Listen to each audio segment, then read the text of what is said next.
CrossFit Games 2025 Event 3 breakdown. The event is called Climbing Couplet. It is for time 4 reps, 3 reps, 2 reps, and 1 rep each of pegboard, and then a complex squat clean plus front squat. So that's 1 rep. So you'll do that 4 times, then the next round 3 times, etc. So the barbell will be ascending in weight as well. I'm going to read the women's weights in pounds and then kilos. Barbell 1 for 4 reps, 145 pounds, 66 kgs. Barbell 2 for 3 reps, 165 pound and 75 kilos. Barbell number 3, which is 2 reps, 185 pounds, 84 kilos, and then the last barbell is a 205 pound bar, 93 kilos. Males 235, 265, 285, and 305 pound, which is 106, 120, 130, 139 kilos. From first glance, it's a very high skill workout. It is 10 pegboards. It is 10 squat cleans and 10 front squats. Those cleans and front squats I think are pretty insignificant on the female side. The male side, it is more impactful, but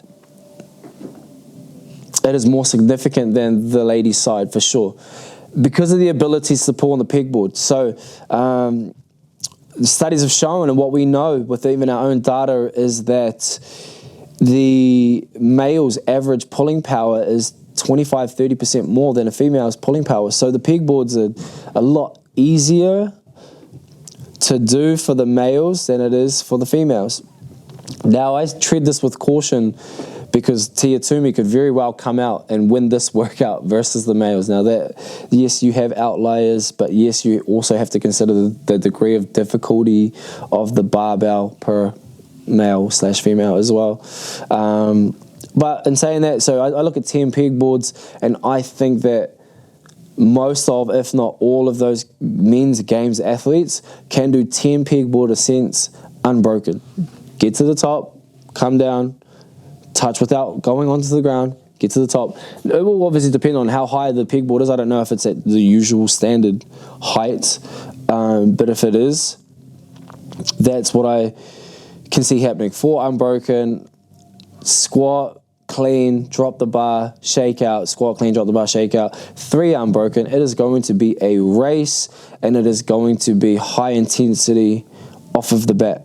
The females, I would hate to see it, but it can definitely happen that one female does not make it out of the set of 4 pegboards. And with the squat cleans only being what they are, in terms of the weight, for most women, I think that their first clean might be 55-60%, which what male is cleaning 212 kilos or 200 kilos to make that 55% for their first barbell.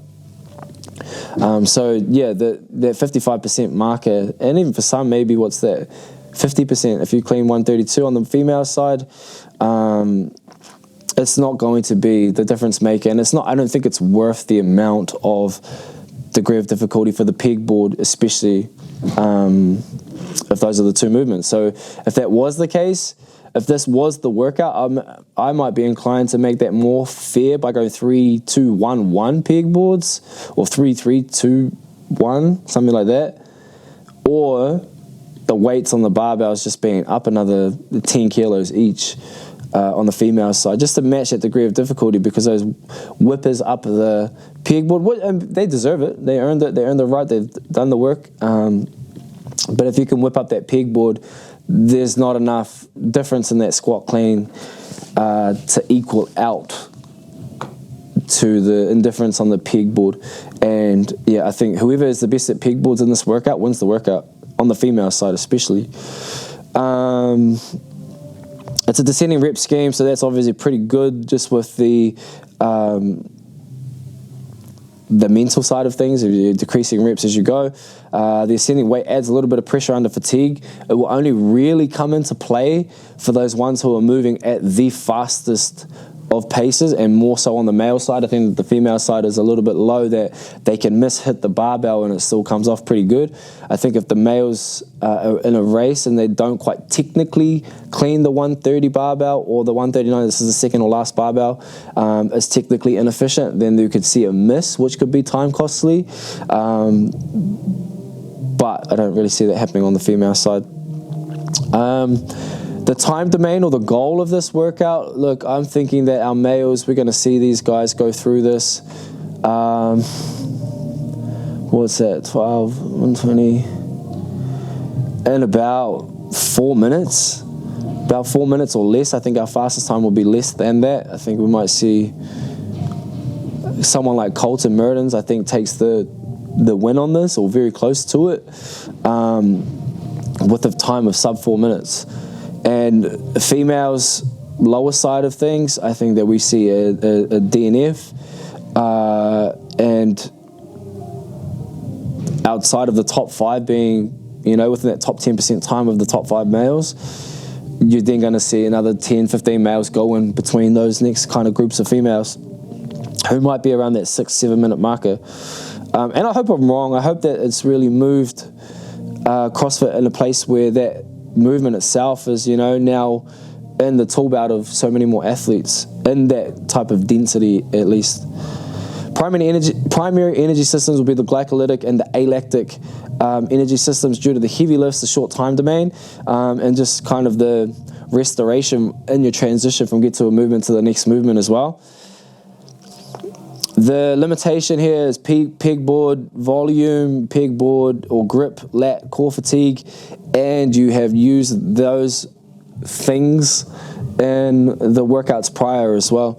And maybe there's some consideration on those loads on the barbell, like, hey, we've run 10 kilometers today, we've done X amount of jumping, so the weight might not have to be that heavy to be more impactful, and it's something that I might be overlooking here, but I still would say that that's not going to be the limitation. If they can walk out on that floor, I don't think that the squat clean is going to be the difference maker here.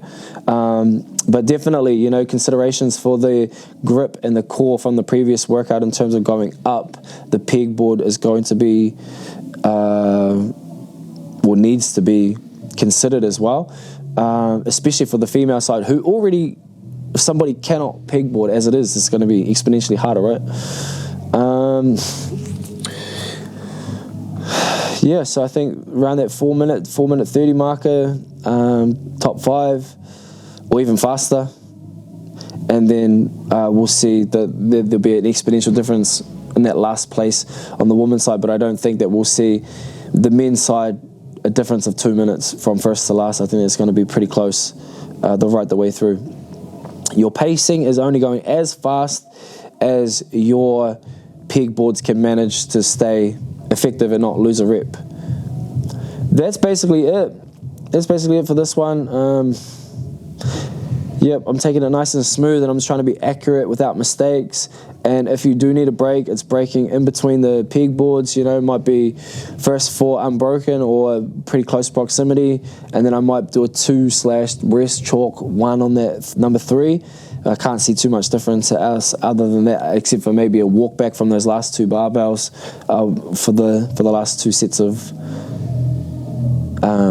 pegboards, was what I'm trying to say. Pegboards. So that's it. That's it for this one. That's event 3, climbing up, I believe it was, or climbing couplet rather. And let's see how it pans out.